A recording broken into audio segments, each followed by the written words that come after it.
Ito guys, oh, cherry. Ayan, hinugasan ko na po. So, kain na. Ayan, sarap.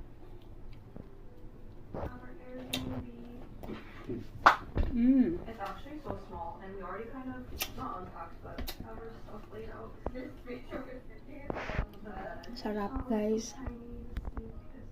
Ayan o. Sarap. Ang tamis.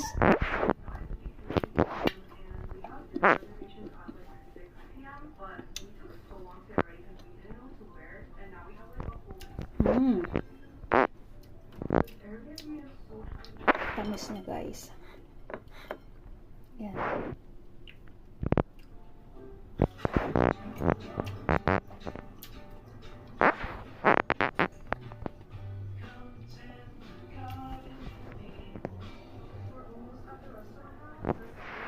Ang sarap niya.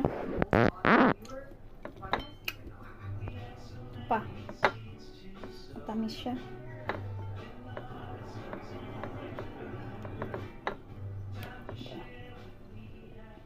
Ayan.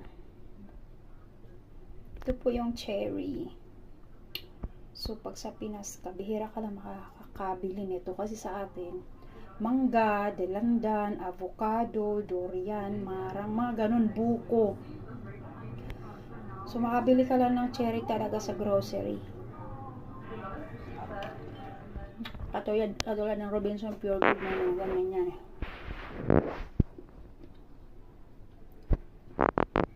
Tapos yung bilihan ng mga prutas na kompleto yun. Pero yung sa palengke na ano lang, bihira lang may display ganito. Tamis niya.